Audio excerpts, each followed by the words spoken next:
Les 2 mois, parce que souvent c'est un mois, c'est pas suffisant pour une préparation. Souvent c'est 2 mois, même le mois de compétition qui va suivre, c'est un mois de préparation. Parce ce qui va se passer, c'est qu'on récupère des joueurs avec des niveaux plus ou moins différents, bon, en sachant que il n'y a pas de surcharge pondérale. Depuis quelques années, il n'y a pas de problème à ce niveau-là. Avant, on rencontrait ce genre de problème. Maintenant, c'est complètement terminé. Puis on sait que ce genre de problème-là, c'est très important dans les clubs joueurs à l'étranger. En France, c'est pareil. On est très vigilant là-dessus. Et puis on ne peut pas commencer une saison si on a 3 ou 4 kilos en trop. Bon, ça, on voit plus ça maintenant et c'est tant mieux. Ça veut dire qu'ils sont devenus plus professionnels, ils savent que c'est interdit de manger trop de chocolat, par exemple. Oui, oui, oui, ils savent ça. Ils ont une préparation au préalable de 15 jours quand même. Je leur ai donné en partant 11 séances, donc qui étaient réparties sur 15 jours. Donc c'est une base de travail déjà qui les met en préparation pour une préparation. Donc on les prépare pour la fameuse préparation. On sait qu'il y a beaucoup de souffrance quand même dans une préparation. Les joueurs ont mal de partout. Il y a beaucoup de dangers aussi parce qu'il y a des blessures.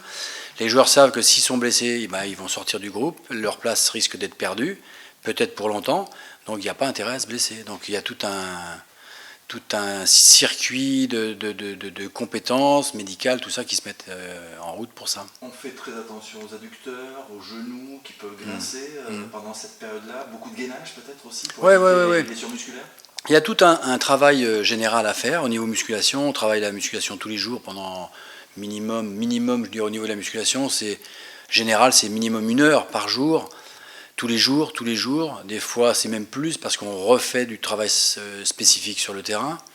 C'est un travail de cardio, c'est des tests. Il y a des tests cardio, par exemple, Laurent Labbé nous a fait passer des tests au niveau de l'échographie cardiaque qui nous permettent d'évaluer des joueurs physiologiquement.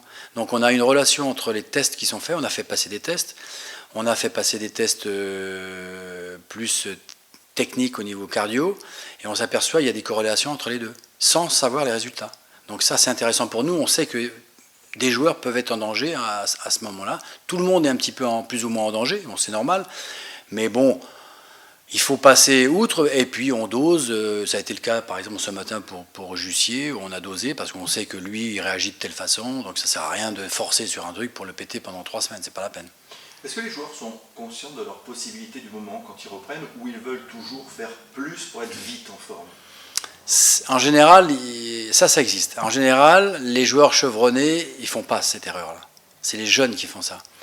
Les joueurs qui se connaissent bien, ils savent que la machine, elle va se mettre en route à leur rythme. Et ça, il ne faut pas brusquer la machine. Et ça, par exemple, ce matin, c'était notre première séance de capacité, donc ça montait quand même assez haut au niveau pulsation, sur une course régulière. Et la réaction qu'on a tout le temps, tous les ans, c'est « Ah ben, le cœur, il n'arrive pas à monter ». Ben oui, mais c'est normal, je veux dire, on est dans une période de travail importante, donc l'organisme se protège naturellement et empêche le cœur de monter très haut parce que le cœur, enfin, c'est toute une machine très complexe mais très très intelligente et avec le cerveau, tout ça, ça se met en route pour essayer d'empêcher les blessures. Donc il y a une espèce de blocage, tout ça au niveau de l'organisme qui est naturel. Alors il ne faut pas forcer, il y a des choses à faire à ce moment-là. Et ça, c'est des réflexes qu'on a au cours de la préparation, tout le temps. Et ça, on sait.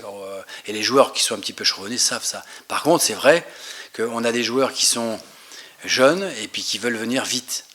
Mais à contrario, en ce moment, on a un joueur qui doit travailler beaucoup plus fort que les autres parce qu'il a une base d'endurance qui est très importante et ça suffit pour lui.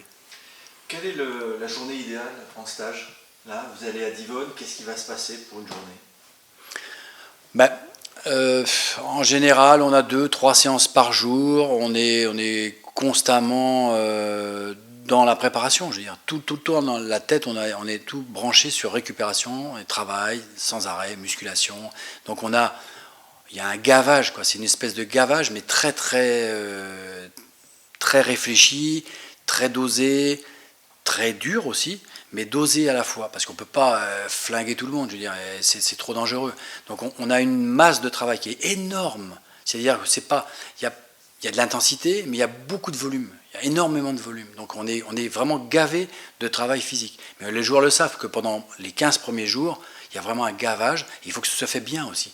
Hein, c'est pas péjoratif ce que je dis, mais il y a un gros travail général, c'est la musculation, c'est le haut du corps, c'est le bas du corps, c'est les appuis spécifiques, c'est le rythme cardiaque, c'est les changements de rythme, enfin, tout le travail intermittent, tout ça. Donc il y a un gros gavage, et puis il faut que l'organisme se mette en route progressivement. Et là, on va voir au bout de 15 jours des joueurs qui vont caler, qui vont avoir un coup de barre, d'autres qui vont l'avoir un peu plus tard, au bout de 3 semaines, et ainsi de suite.